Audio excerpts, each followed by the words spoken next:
mach es, okay? Du willst anfangen zu studieren und dein ganzes Leben in einem Job arbeiten, der dich nicht glücklich macht. Was ist das für eine Alternative?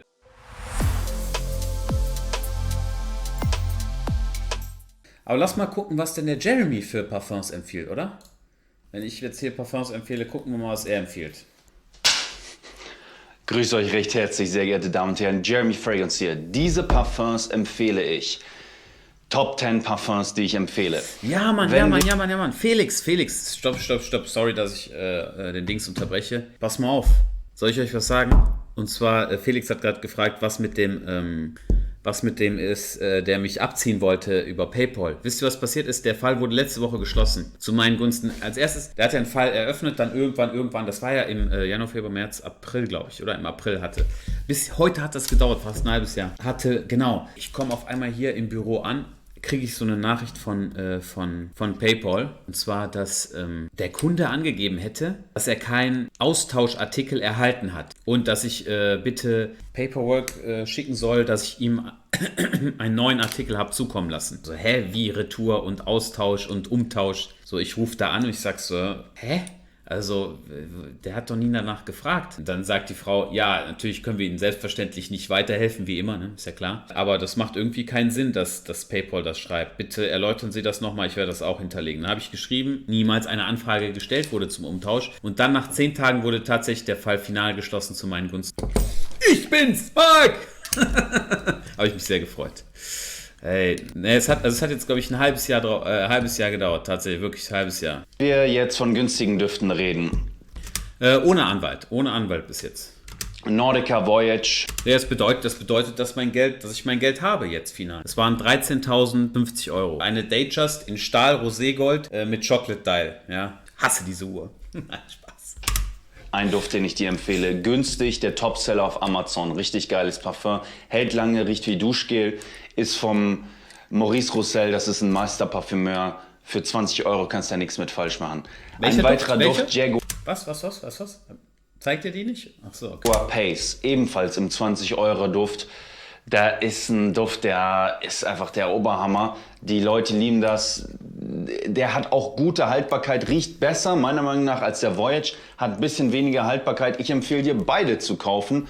Lara zum Beispiel aus meinen Videos liebt den Jaguar-Duft. Dritten Duft, den ich empfehle, Bentley for Man in Tan. Er zeigt gar nichts. Okay. Das ist eine Weltklasse, dieses Parfum. Auch hier, Meisterparfümeur, in dem Fall Nathalie Lorson. Das ist ein Duft, der auch im 30-Euro-Bereich ist. Alle Düfte verlinke ich euch unten. Der ist so billig, aber riecht wie ein 280-Euro-Duft. Tatsächlich riecht er wie ein sehr teurer Duft, nämlich ein Nischenduft von Olfactive Studios. Okay. Ich weiß gar nicht mehr, wie der heißt, aber krass. Den musst du dir auch reinholen. Ein richtig geiles Parfum, verlinke ich dir auch unten. Guck mal, ich sag euch, wie es ist. Ich denke die ganze Zeit so, okay, komm, bestellst du die Düfte für die Community, ne? 30 Euro. Aber ich habe so eine große Hemmschwelle, 30 Euro für ein Parfum auszugeben. Ich finde es einfach rausgeworfenes Geld. Aber eigentlich müsste ich die alle mal testen. Aber ich habe einfach keinen Bock drauf. In der Videobeschreibung. Ein weiterer Duft, Acqua di Gio Profumo. Für mich, bevor meine eigenen Düfte kamen, ich weiß, es klingt heftig, aber war das der beste Duft. Mittlerweile ist für mich Office meiner Meinung nach der beste Duft, den es gibt. Noch besser als Date, einfach wegen Historie und so.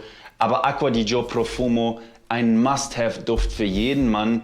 Es ist die Original Armani Acqua di Gio DNA mit Weihrauch und Patchouli aufgepimpt und somit Muss der Duft etwas teurer sein, damit er dir gefällt? Ich habe dich echt gern, aber ich habe das Gefühl, du ignorierst günstige Sachen, egal ob Parfum. Jeder hat die finanziellen Möglichkeiten. Nein, darum geht's gar nicht. Ich weiß ja, natürlich während der Uni-Zeit habe ich auch diese Parfums getragen, so ist es nicht, aber die Performance ist halt dementsprechend. Ne? Und bevor man jetzt, ich sag dir so wie es ist, bevor ich jetzt 30 Euro für so ein Parfum ausgebe, da würde ich lieber nochmal mehr sparen. Von mir aus 1 Jahr würde ich sparen, um mir ein vernünftiges Parfum holen, anstelle jetzt 5 in der günstigen Preisklasse. So, das war aber immer meine Philosophie. Ne? Auch in Bezug auf Anzüge habe ich mir eher weniger geholt und dann dafür immer das Richtige. Das mag bei anderen Leuten jetzt anders sein. Manche kaufen eher mehr. Ne? Ich meine, aus dem Grund ist auch Primark so oder Zara oder so. Darum sind die ganzen Brands ja so erfolgreich. Ich habe immer die Erfahrung gemacht, guck mal, ich habe Anzüge noch, die ich mit 20 Jahren getragen habe. Ne? Ich kaufe eher lieber weniger und dafür halt so die Qualität. Ich bin da nicht so der Fan von. Stärker gemacht und männlicher gemacht. Ein weiteres Parfum, das ich empfehle, wäre...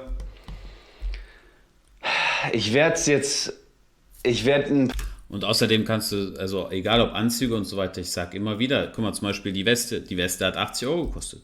Also klar, 80 Euro sind mit Sicherheit auch noch viel, aber verglichen jetzt mit 3.000 Euro Anzügen, ne, ist das schon was anderes. Man muss halt trotzdem das suchen. Und am Ende kann man mir erzählen, was man will, aber die Inhaltsstoffe jetzt bei so einem Parfum, also es sind halt synthetische Düfte oder Parfum hin oder her, aber ja, das ist halt einfach von der Philosophie her anders. Ein paar wieder rausnehmen, die ich früher empfohlen habe. Und deshalb komme ich jetzt mit zu einem anderen. Und zwar Halloween Man X. Das ist ein Duft, der wundervoll ist, wenn du nicht das Geld für Versace... Halloween X. Das ist ja ein sehr abgefahrener Name. Man, Halloween X. Explore your limits, okay? Ist ja richtig wild. Eros hast und immer noch sehr gut riechen möchtest mit einer schönen Kaffeenote. Flow Palms, glaubst du, es lohnt sich eine Hulk für 17 bis 18 zu holen? Tatsächlich glaube ich das, ja. Tatsächlich glaube ich das. Hast du mal Jeremy getroffen? Yes, yes, yes. Immer noch mit guter Haltbarkeit und ein guter Clubbing-Duft ist. Das ist gut für einen Club. Jetzt machen wir noch kurz was für die Ladies. Auch wenn du ein Mann bist, kannst du das reinziehen und für deine Freundin was kaufen. Britney Spears Fantasy. Oberaffengeil, hält lange, riecht geil, riecht süß, riecht lecker. 7. Rihannas Rap Fleur, riecht geil, riecht witzige lecker, Flasche. Ist billig und riecht sehr originell. La Vie est belle, das Original musst du dir holen, das Eau de Parfum. Was er sagt, wenn du kein Geld für Versace Eros hast, kostet doch genauso viel. Ja, Halloween X, man. Ja, Tatsache, ne? Der Duft lange halten soll und einfach nur Komplimente bringen soll. Ein Duft, den du haben musst, wenn du eine Vanillegranate haben möchtest, ist das hier ein Unisex-Duft, und zwar St. Bart Vanilla West Indies. Ein wundervolles Parfum und ein weiterer Duft, den ich dir empfehle, weil du jetzt Deutscher bist. Ach komm, dann machen wir den Parfums de Marley Layton. Dann haben wir noch einen Nischenduft drin. Wir haben also einen Nischenduft drin, das ist ein teurer Duft. Wir haben den Acqua di Gio Profumo, was ein teurer Designerduft ist. Und der Rest, abgesehen vom St. Bart, das war eine Vanillegranate, sind alles sehr günstige Düfte.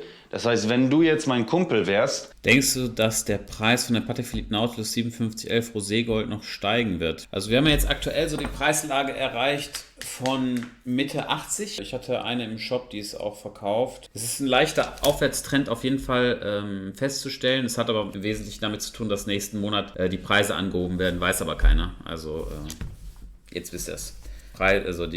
Es kommt eine Patek-Preiserhöhung, ich glaube 5 bis 7% irgendwie sowas. Und von daher die Preise von der Roségoldenen, die werden jetzt zeitnah ein bisschen ansteigen, das ist sicher, ja. Würde ich dir erstmal zu diesen hier raten. So, erstmal wollte ich dieses Video Top 10 YouTube-Kanäle, die ich dir empfehle, nennen. Da habe ich aber festgestellt, ach Moment, ich habe ja die Vorgabe, dass ich nur über Parfum... Wäre auch gut, hätte er jetzt gesagt. Aber dann habe ich gesehen, es gibt einfach keine guten. Rede, deswegen habe ich mich dann letztlich umentschieden. Und ich werde dennoch jetzt noch mal kurz was sagen, was Thema andere YouTube-Kanäle angeht. Ich kann dir gar nicht so viele YouTube-Kanäle empfehlen, ehrlich gesagt, die hammergeil sind.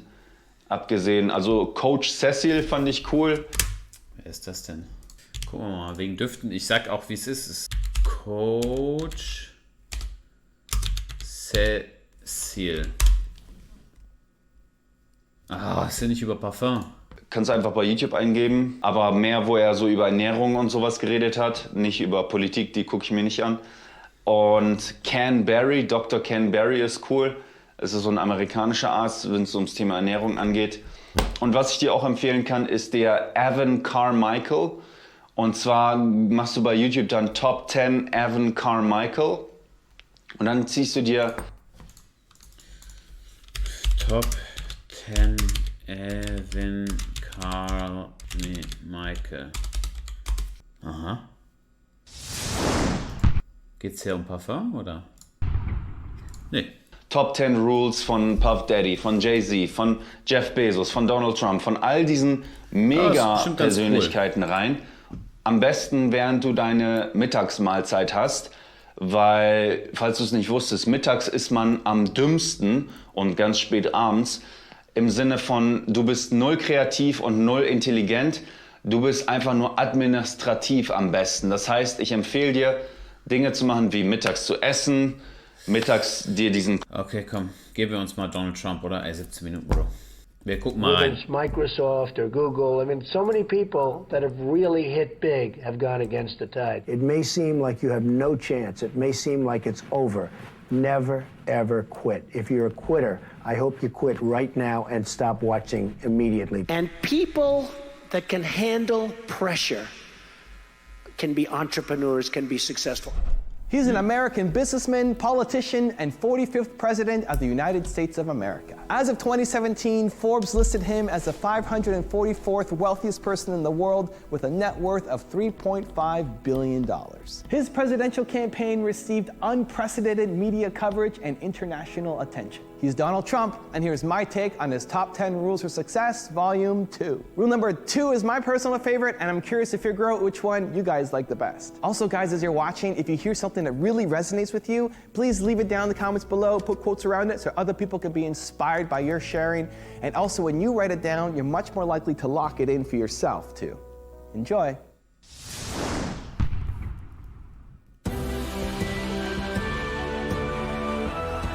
Let's go!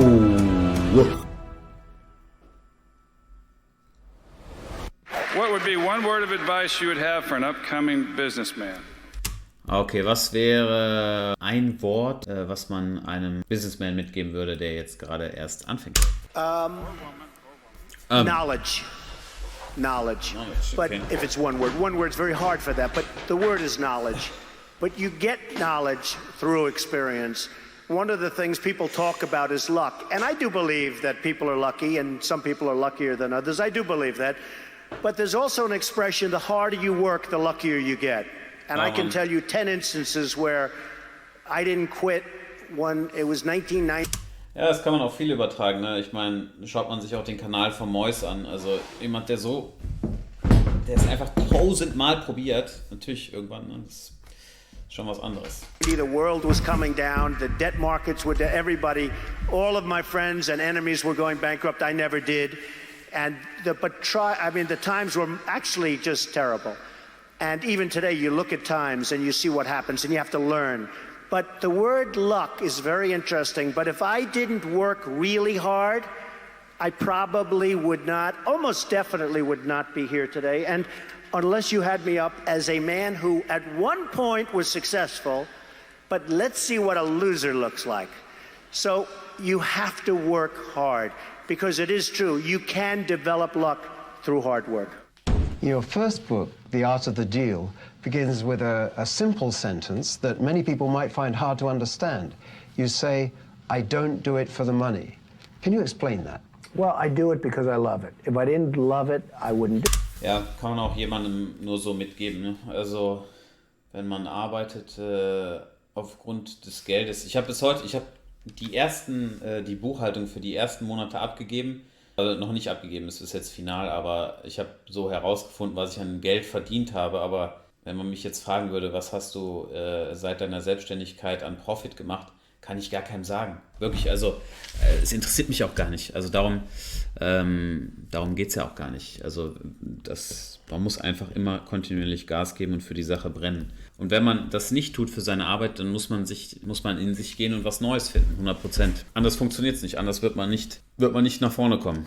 Do it. I have bad days, I have good days, I have days somewhere in the middle. But the end result is I love what I'm doing, and I don't do it for the money. And I make money because probably I'm not doing it for the money. I do it, and I do it well. 100%. I'm the biggest developer in New York. I love building buildings. I have a lot of fun building buildings. The fact is, I do it for fun, I do it for game, I do it for sport. I happen to make a lot of money doing it.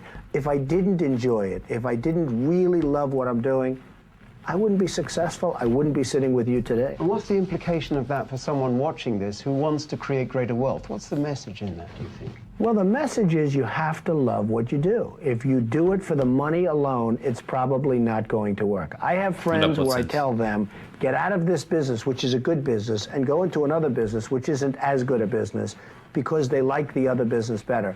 They'll do better in a less good business. So ja, ist auch heute so eine Sache. Ne? Heute möchte jeder irgendwie Designer, Fußballspieler oder irgendwie sowas werden, wo man automatisch mehr Geld verdient. Aber man kann in jedem Berufsbereich, egal was man für einen Beruf ausübt, es ins Unermessliche steigern. Egal, ob, wenn wir jetzt simplere Berufe nehmen, ich möchte jetzt keinen Beruf explizit nennen, aber egal welchen Beruf, man kann in jedem ein Alleinstellungsmerkmal finden und es herausarbeiten, wenn man mit Passion dabei ist. Ich meine, wenn ihr euch mal anschaut, wie viele Händler es auf Chrono24 gibt, wie viele Datejust-Modelle, wie viele Rolex-Uhren, aber trotzdem verkaufe ich aus meiner Position heraus sensationell. Also ich meine, so viel Fluktuation wie bei uns im Onlineshop ist, aber trotzdem, damit hat es, ne, es gibt Leute, die werden wahrscheinlich sehr viel langsamer Sachen verkaufen.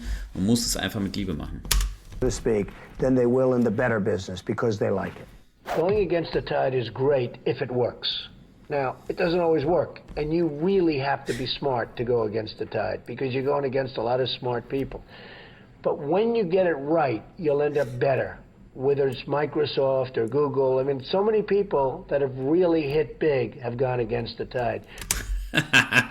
Ist generell auch eine Eigenschaft von mir, also wenn man jetzt gegen den Strom sich bewegt, wenn alle Leute nach rechts gehen, würde ich immer links bevorzugen, aber es ist natürlich nicht immer richtig. Ne? But you have to have great confidence in yourself. You have to. Marc, was wärst du geworden, hätte dich interessiert, wenn du das nicht machen würdest, was du jetzt machst? Ich wäre wahrscheinlich noch in der Herrenmode, wird da irgendein Online-Shop weiter verkaufen, ne? Sowas in die Richtung, schätze ich mal. Das würde ich machen. Be the right person. There are very few people that can pull it off, but when you pull it off, it's great. Same thing in real estate. You go against the tide. People are selling, you're buying, the tide changes. Never, ever give up. Just keep. Einer der wichtigsten Messages eigentlich schon seit jeher, ne? Niemals aufzugeben. Egal was für Phasen man hat oder sowas, es geht immer weiter. Man darf nicht aufgeben. Wenn man ein Ziel hat, dann muss man es durchziehen. Und ich sag, bei mir war es ja genauso, ne? Also als ich im Februar, als ich den Wunsch ausformuliert hatte, waren meine Chancen mit der Selbstständigkeit sehr, sehr schlecht. Ne? Ich hatte privat sehr viele Veränderungen. Ja, das hat sich natürlich auch durchgezogen und man hat von heute auf morgen sehr, sehr viele Leute, die normalerweise auf seiner Seite sind, verloren. Und ich hatte keine finanziellen Mittel. Ne? Und dann trotzdem ging es weiter. Man muss einfach weitermachen. Nonstop. Going forward. Never stop. It may seem like Sumatra, 3 Euro. Mein Bear Grylls. Ja, danke dir. you have no chance. It may seem like it's over. Never. Hattest du schon von Anfang an so gute Verkaufszahlen wie jetzt Ingwer Zitronentee? Also wir haben ja damals angefangen mit dem Kaffee. Der war ja, glaube ich, innerhalb von so 10 Minuten oder so ausverkauft. Und ich hatte ja immer ein separates Standbein mit eBay. Und da gingen die Verkäufe eigentlich kontinuierlich so weiter.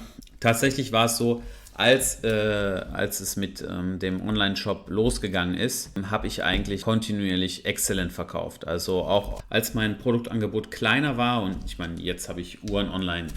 Wer hätte sich das jemals erträumen lassen? Aber es sind trotzdem natürlich von der Quantität noch nicht, es ist nicht der größte Laden. Es ist okay, also ich bin sehr zufrieden, aber ich habe immer schon sehr gut verkauft. Ne? Also die Uhr wurde einmal ganz leicht aufgearbeitet. Also wenn du hier draufklickst, siehst du ja ein bisschen größere Bilder.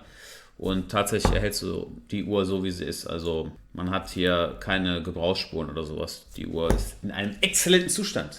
Aber wenn du die jetzt kaufen willst, ne, pass auf, wenn du die tatsächlich jetzt kaufst, erstatte ich dir die 50 Euro. 50 Euro sind zu viel, so viel muss man nicht donaten. Bei mir ist es ein bisschen zu viel. Wenn du die Uhr kaufst, erstatte ich dir das Geld wieder. Nur so. Ever quit. If you're a quitter, I hope you quit right now and stop watching immediately because you'll never make it. Now, you own these incredible casinos and hotels and the towers in New York City. You're going to build this world's tallest building now in Television City. When is enough enough? Was lässt dich heute noch kontinuierlich weiterarbeiten? Hast du ein großes Ziel in Sicht? Squash? Ja, natürlich, klar. Mein Wunsch ist immer irgendwie in Amerika irgendwas. Also die Base wird immer in Deutschland auch bleiben, ne? So ist es nicht, aber ich habe schon wenn man sich anschaut, wo der zentrale Mittelpunkt von diesem weltlichen Leben ist, dann ist bestimmt schon, natürlich ist China auch am Kommen, aber Amerika bestimmt da schon einiges. Ne? Und irgendwann will ich auch da verkaufen. Das wäre schon ein Traum, wofür ich auf jeden Fall kämpfe. Also in New York oder LA, wenn man da mal irgendwie ein Geschäft oder generell ein Business machen würde, das ist schon ein Traum, für den ich auf jeden Fall, dafür stehe ich morgens auf. Ne? Wie es sich wohl anfühlen muss, mit dem Hobby Geld zu verdienen, kannst du es nur ansatzweise erklären. Klar, ist so wie Urlaub. Jeden Tag Urlaub. Jeden Tag hast du Urlaub. Wenn du mit deinem Hobby Geld verdienst, natürlich, klar, musst du auch, zum Beispiel Buchhaltung ist super ätzend, 100%. Oder es gibt immer halt Sachen, die man anders machen will. Oder auch in meiner Perspektive, man muss manchmal sehr, sehr lange, sehr, sehr viel arbeiten, aber jeden Tag hast du Ferien. Ich bin in letzter Zeit oft mal so aufgewacht, morgens, was für ein Traum ich doch lebe. The deal making and the acquisitions. Well, I'm like a lot of my friends from Houston. I just keep chugging. I mean, all you can do is just keep going. Life is sort of a pretty short experience, and you have to maintain some kind of an equilibrium. And the way I maintain that is to work. And I enjoy what I do. I love what I do, and I hope I do it well. And so I just keep going forward, Dan, and so far it's paid off. Are you smarter than most people who would call themselves entrepreneurs? Do you work harder? What is the deal with you anyway? Well, that's an interesting question. I don't know if anyone's ever asked me the question, am I smarter than other people? I think that without a certain innate intelligence and without a certain drive, you're not going to be successful. I have a friend who... Wie kann man mit 16 Geld verdienen? PS, bin ein großer Fan von dir. Also Ehren. Ich sag's so, wie es ist. Ich habe mit 16, jetzt erst bei einer Tankstelle gearbeitet und dann bin ich zu einem Computergeschäft gegangen. Wenn du irgendein Hobby hast, okay, irgendein Hobby, versuch einfach da als Aushilfe zu arbeiten. Sagen wir mal, keine Ahnung. Ich weiß nicht. Wenn du sagst, du hast Spaß an Elektroartikeln, dann geh in dem Bereich einmal die Woche arbeiten als Aushilfe. Versuch die Sachen auszuprobieren, wo du wirklich Spaß dran hast. Ich hatte einmal, weiß ich noch, während der Uni-Zeit, spreche mit meinem Dad, ich habe so bei Atelco gearbeitet, bei der Computerfirma, sagt er so zu mir, ey, warum arbeitest du in dem Bereich? Du hast doch so viel Spaß an Mode, geh doch zu einem Herrenausstatter. Und arbeite da, du hast doch viel mehr Spaß daran. Ja, stimmt, meinst du und so weiter. So, ja, ich meine, guck einfach in der Stadt, wo ist der beste Herrenausstatter und dann geh da hin und dann guck einfach. Ja, und dann bin ich durch die Stadt gelaufen, habe ich tatsächlich die haben auch Mitarbeiter gesucht. Bin reingegangen, habe gesagt, ja, sucht. Natürlich habe ich auch was Ordentliches angehabt, muss man sagen. Und dann habe ich da angefangen zu arbeiten. Ne? Das heißt, man muss sich einfach fragen, was macht einem Spaß? Wohin möchte man mal irgendwann? Zum Beispiel, wenn du sagst, Uhren ist meine Leidenschaft. Pass auf, mit 16 weiß ich natürlich nicht, aber so große Ketten, Rüschenbeck, dies, das, die suchen immer irgendwelche Aushilfen. Ne? So ist es nicht. Also von daher, das wäre mein Rat. Hat die ESL auch bezahlt? Ja, klar. Für Moderation, klar. ESL zwar nicht viel, ich habe damals, glaube ich, 100 oder 150 Euro bekommen pro Moderationsding. By first class, because mentally he wanted to think he was the best, and that's it. And even though he didn't have much money at the time, this is years ago, he would always fly. I used to criticize him, but it put him in a good state of mind, and he became a very, very successful guy. Yes. Very, very successful. Yes. And I've always remembered that. He would never fly coach. He would always fly first class, even though he didn't have the means to fly. So, look, it's complicated, but whatever it takes to train that. Change your mindset, ja. Ja, ist auf jeden Fall auch ein Punkt. Es kam so ein bisschen raus bei dem Podcast mit Frank Thelen und Tim Gabel. Und zwar ging es darum, dass jemandem wird von vornherein beigebracht, auch zum Beispiel mir, meine Eltern haben auch immer gesagt, Piano, alles ruhig, alles Step by Step. Du hast jetzt, ich weiß noch damals, du hast jetzt 10.000 Euro für eine Uhr bekommen. Du willst jetzt das alles in eine Uhr stecken? Nein, aber wieso denn und so? Und immer alles sparen und ganz langsam und nicht so weit und immer ruhig. Guck mal, am Ende, das hat Frank Thelen auch gesagt, es geht darum, dass man, wenn man sich das Ziel setzt, man kann alles erreichen, okay? Und zum Beispiel, was Donald Trump hier gesagt hat, dass jemand generell, auch wenn er nicht so viel Geld hatte, immer First Class geflogen ist, mag jetzt nicht das Schlauste gewesen sein, aber es geht darum, da hatte ich auch jetzt nochmal familienintern ein Gespräch mit, in der Position, wo ich jetzt bin, wäre ich niemals hingekommen, wenn ich mich nicht selber unter hohem Druck gesetzt hätte. Ne? Das hat damit zu tun, dass die Deals, die man teilweise confirmt, ich habe das Geld gar nicht. Also das heißt, wenn ich eine Uhr kaufe und sage, so, die Richard Mille kaufe ich jetzt für 300, sagen wir mal, dann ist das Geld de facto jetzt nicht in der Sekunde bei mir, sondern ich muss halt in den nächsten Tagen dann das Geld halt auftreiben. So, und das als, dass man halt sein Mindset dahin bewegt, dass man angreift und das Risiko wagt. Ne? Das ist heutzutage in Deutschland sehr, sehr schwierig. Die meisten Leute sind in einem anderen gestellten Verhältnis, trauen sich nicht, das loszulassen, trauen nicht, sich selbstständig zu machen, weil sie halt die Komfortzone nicht verlassen möchten. So ist es genauso bei mir. Natürlich ist es komfortabler, wenn ich alles Piano mache und mich nicht immer in diese Risikobereitschaft oder in diese Risikolage reinversetze. Aber so wird man niemals, wenn man immer langsam macht, dann da wird man niemals die Nummer 1. Ne? Ist so. I've always believed in positive thinking. At the same time, I don't want to mislead. I also believe in aspiring, in terms of what you're doing, aspiring to protect against the downside. You can't just be this wonderful guy walking around, everything's positive, because unfortunately, that's not the way the world is. I love to tell people to think about the challenges so that when they do come along, you're ready. Let's suppose that Sehr wichtiger Punkt, also natürlich eine positive Einstellung, nur das bringt einen weiter. Ne? So, aber nichtsdestotrotz sollte man auch immer über die Negativseiten, jeder Job oder jeder Berufsbereich hat auch seine Tücken und darauf sollte man auf jeden Fall vorbereitet sein. Sehr guter Tipp. Ja. I have a job, but I have the feeling that I want to start my own business.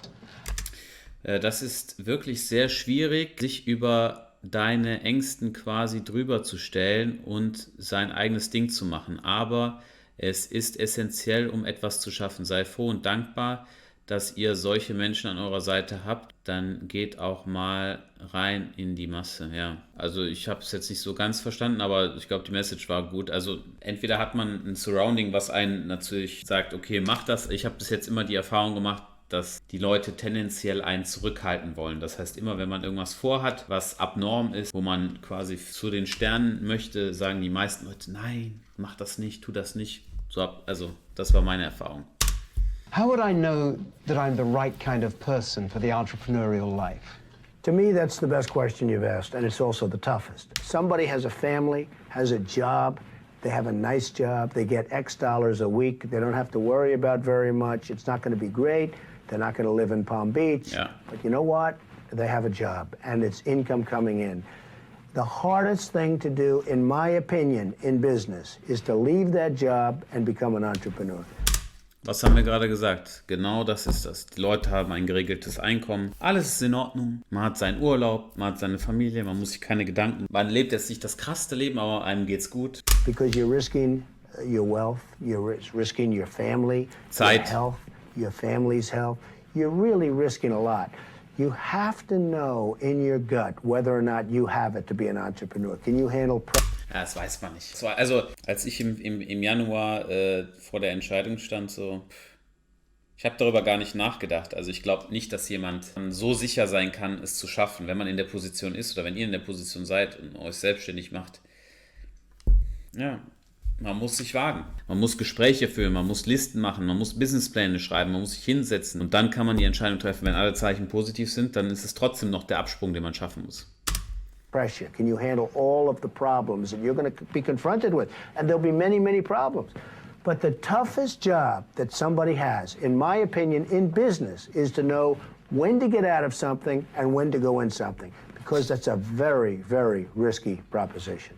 You know, when people ask me about success. Ist vielleicht eine dumme Frage, aber kannst du mir einen Tipp geben, wie ich am besten investieren kann? Ich bin 15 Jahre und habe kurz vor kurzem meine Ausbildung angefangen. Demon Hades. Also ich kann dir nur folgenden Tipp geben. Ja? Du musst dich mit Sachen auseinandersetzen. Das heißt, jemand anderen zu fragen und zu sagen, empfiehl mir was. Natürlich kann ich dir meine Sicht der Dinge mitgeben, ne? Aber es wird niemals so gut sein. Es ist auf alles zu übertragen. Du kannst auf dein allgemeines Leben übertragen, auf die Religion übertragen. Egal, was dir jemand erzählt, überprüf es immer. Weil nur auf mich zu hören, ich meine, ich kann dir auch Müll erzählen, das weißt du ja nicht. Natürlich, ich habe es mit Aktien probiert, es hat nicht funktioniert. Ich habe es mit Kryptowährungen probiert, war ja auch nicht mein Ding. Ich habe mit Uhren probiert und mit Uhren läuft seitdem ich mein eigenes Geld verdiene. Aber bei so einer Frage ist es so, man muss sich in die Thematik einarbeiten. Natürlich kann ich dir jetzt empfehlen, guck mal, kauf das und das, kauf dir so eine Uhr und dann ist das Geld erstmal sicher geparkt. Aber es gibt viele Möglichkeiten, wo du dein Geld investierst. I've just started thinking about it over the last couple of years because I've seen a lot of it. You have to have an ability to handle pressure. Because no matter how successful you are, I have many, many friends and enemies, a lot of enemies too, I don't care, but they're smart. I have a lot of enemies, and I've watched people and I've seen it. And people that can handle pressure can be entrepreneurs, can be successful. Now, I have some friends that are really, really smart, but they can't handle pressure. Ja, sehr, sehr wichtiger Fall. Gerade heute, ja, einen kühlen Kopf zu bewahren. Muss ich sagen, fällt mir auch teilweise schwer, aber es wird besser. Ich habe auch einige Leute kennengelernt, die können damit sehr, sehr gut umgehen. Und am Ende immer derjenige, der ganz ruhig bleibt in Extremsituationen und erstmal wartet, die Situation sich anschaut und nicht impulsiv handelt, wird immer der Gewinner sein. Also gerade dieser Punkt, man arbeitet das leicht im Kopf ab und sagt, ja, es ist keine große Sache, aber mit Druck umzugehen, ist eine sehr, sehr große Kunst. Und es ist nicht einfach, ne? Gerade bei diesem Geldthema. Ich kann es bei mir auch sagen, als ich jetzt diese Richard Mille, die ich bei Joko und Klaas mit auf Pro7 da vorgestellt, bei Klaas da in Late Night Show vorgestellt habe, das war sehr, sehr tough. Ich hatte nur, ich glaube, 5 Tage Zeit, um das Geld aufzutreiben, und es war de facto jetzt nicht da. Und trotzdem habe ich die Uhr bestätigt, und da muss man schon mental das hinkriegen, ne? Man muss dann auch noch abends schlafen können, ne? Und das ist eine sehr, sehr wichtige Sache, aber jeder von euch kennt das auch. Ihr habt irgendwelche Extremsituationen und ihr merkt, dass der Körper impulsiv handelt, aber es ist in der Regel die falsche Richtung, die man dann spontan einschlägt. Immer erstmal ruhig. Die Situation von außen betrachten ist immer besser. Man kann nie wissen, ob man es schafft, aber der Gedanke, dass man mit 70 da sitzt und sich ewig fragt, was wäre denn, ist Motivation genug, dass man es versucht. Auch wenn es nicht klappt und du in 10 Jahren wieder Arbeitnehmer wirst, du hast es probiert. Ja, aber genau davor haben ja die Leute Angst in Deutschland. Stell dir mal vor, du versagst und dann die anderen Leute sagen, du hast versagt und so weiter. Ist natürlich Schwachsinn, aber ich glaube, solche Leute, die dieses Risiko nicht wagen, also zunächst einmal nicht jeder kann selbstständig sein, das ist auch klar, aber ich glaube, die Leute die stellen sich nicht die Frage, die sagen, ist schon gut, dass ich den sicheren Weg gegangen bin, aber ich bin bei dir, safe, ja. Ich habe eine Frage, werde dieses Jahr anfangen, Jura zu studieren? Mein Vater und meine Mutter haben eine eigene Kanzlei. Eigentlich würde ich gerne etwas anderes machen, möglicherweise den Test Fluglotsen probieren. Dabei handelt es sich aber nur um eine Ausbildung, die von meiner Familie abgelehnt wird. Was würdest du tun? Schwere Situation, ich will niemanden enttäuschen. Ich sag dir eine Sache, wenn du die Flugpilotenausbildung willst, mach es, okay? Du willst anfangen zu studieren und dein ganzes Leben in einem Job arbeiten, der dich nicht glücklich macht. Was ist das für eine Alternative? Guck mal, bei mir ist es auch so. Meine Eltern haben auch, jeder hat einen Plan für seine Zukunft und jeder möchte das da sehen. Und wenn du die bedeutendsten Unternehmerfamilien nimmst, die haben auch ein Nachfolgeproblem. Dein Leben, wenn du jetzt vor der Entscheidung stehst und sagst, okay, entweder studiere ich jetzt Jura, aber muss ich ehrlich sagen, habe ich jetzt keine Lust drauf, meine Leidenschaft ist eher da. Junge, du wirst ein Leben, nicht so schlimm, aber wenn dich das unglücklich macht, tu es auf gar keinen Fall, Und das gehört zum Erwachsensein auch dazu. Man muss da Entscheidungen treffen. Was meinst du bei mir, als ich das erste Mal zu Hause über meine Selbstständigkeit geredet habe? Was meinst du, wie sehr ich Gegenwind bekommen habe? Also ich kann es gar nicht, ich möchte es auch nicht wiedergeben, aber wie viel oder was für Diskussionen bei uns ausgeartet sind, von wegen, dass man es nicht schafft und dass ich das nicht durchhalte und bla bla. Und heute, also man muss, wenn man sich entwickelt und im Alter zwischen 18 und 20 und 25 ist, gehört es dazu, dass man seinen eigenen Weg geht und sich charakterlich festigt, 100%. In which case they should work for somebody, do great, and have a good life. There's nothing wrong with it. Because I almost think that's an instinctive thing, the ability to handle pressure. Now, one of the things I tell people about pressure is, you know what, they said, how do you handle pressure? Who's had more pressure than me? Ay, ay, ay. Have I had pressure over the years? And, you know, I mean, I get criticized in my hair, but it's not so bad, and it's real, it's mine. You know it is my real hair. I mean, I get killed. I had an article recently that was so good. It was such a great article. And then it had one line, but he wears the worst hairpiece I've ever seen. I couldn't show the article to anybody, and it's not even true. But you have to have the ability to handle pressure. And if you can't handle pressure, you have to know that about yourself. Ja, 100%. Also es hat was mit der Strategie zu tun. Wenn man jetzt in Stresssituationen weiß, dass man sich schlecht verhält, muss man versuchen, die in jedem Fall zu vermeiden. Ne? Frage, ich bin am Überlegen, bei einem Juwelier keinen Konzi anzufangen als Verkäufer. Arbeite aktuell in der IT-Branche im Vertrieb Außendienst mit sehr gutem Gehalt, 6-stellig. Kannst du was sagen, was man ungefähr im Graumarkt verdient? Nichts, mein Freund. Da verdienst du nichts. Kommt natürlich immer drauf an, aber Graumarkthändler sind schon Füchse in der Regel und es ist sehr schwer, dass man da ordentlich Geld verdient. Ne? Es sei denn natürlich, du hast einen Plan und möchtest da halt nur lernen für 3 Jahre und dann das Business selber machen. Aber es ist natürlich wie auch sonst ein Risiko. Und ich sag dir, im Graumarkt, man verdient nicht viel Geld. Ne? You have to know that about yourself. So, handle pressure. If you can't, that's okay. But one of the things I tell people about handling pressure is, remember, because they asked me the question, how do you handle the stress? And, somebody actually said, Donald, you're so handsome. Do you believe this? I love this person. You're so handsome. How have you stayed so handsome under all this pressure? And I actually thought of it to myself, you have to remember, it doesn't matter. God matters, your family matters. It doesn't matter. And if you say it, I have some people, they say, I've got to be successful. They'll never be successful. It's too crazy. They can't think straight. Does that make sense? Does that make sense to you that was going crazy, standing up about your success, right? So you've got to handle it. Now he's a little bit more low key. That's very good. I like that. We've calmed him down. So you've got to be able to sort of say to yourself, nothing matters that much other than the real big deals with family, with your faith, etc. Ja, People settle for mediocrity for one. Hallo Marc, ich habe mich während der Ausbildung selbstständig gemacht und lebe jetzt davon. Meine Familie hat auch an mir gezweifelt, ja, da sagst du was. Aber es ist doch egal. Wenn es nicht mehr klappt, das Arbeiterleben wartet doch am Ende immer auf einen. No risk eigentlich. Ja, ist so. Das Scheitern ist nur, weißt du, die meisten Leute haben Angst zu scheitern, dann probieren sie es gar nicht erst. Aber klar, es ist 100% so, ja. Reason they're lazy. I've seen it so often. People go into something, they don't want to go that extra step. They know it's not going to be great. It might be good, it might be okay. It's not going to be great. They settle for mediocrity. They're lazy.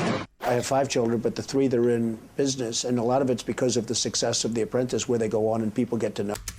Der Domi mit 3 Euro Heimark, du hattest doch einen Ferrari, als du bei Clonewatch warst, oder? Nee, das war der vom Inhaber. Ich habe Porsche gefahren, den habe ich damals abbezahlt, aber das war nicht meiner. Ne? Und noch andere Autos. Also hast du doch nicht schlecht bei Clonewatch verdient, hoffe, das war nicht zu part. Also das waren nicht meine Autos, muss man ganz ehrlich sagen. And Don and Eric. But a lot of that was early upbringing. I'd always say to them, no. Doch, Porsche habe ich noch, ja, aber nur nicht den alten, ich habe jetzt einen neuen. Drugs, no alcohol, no cigarettes. And now I add for Baron, and I'd drive them crazy. I'd say every time they'd leave, no drugs, no alcohol, no cigarettes. Repeat after me, and I'd have to repeat. They'd go, Ivanka would go, Dad, will you leave me alone? But I'd drum it into their heads. And, you have to get through those artificial barriers. I call them artificial barriers because you can do something about it until it's too late. Once it's in your system, it's very hard to stop. Like, I don't drink, and it's very easy for me not to drink. I tell people, what are you drinking for? What are you drinking for? Yeah. And they don't even understand what I'm saying. So because how did you, it's amazing when people see you, they can't imagine. No alcohol. Oh, would I be in trouble if I was a drinker? With my life? No smoking. Yeah, no smoking. Well, I had a brother. No drugs. Sehr, sehr gut. I had a brother, Fred, who was sadly an alcoholic, a serious alcoholic. And he was the best-looking guy you've ever seen. And he was much older than you. He was much older. He was 10 years older than me, 11 years older than me, and he was as good-looking a guy as you've ever seen. He had everything going, the best personality. I have like a bad personality compared to Fred, but he started drinking, and he also smoked a lot. But he started drinking, and I think it started in college, frankly, but it got progressively worse.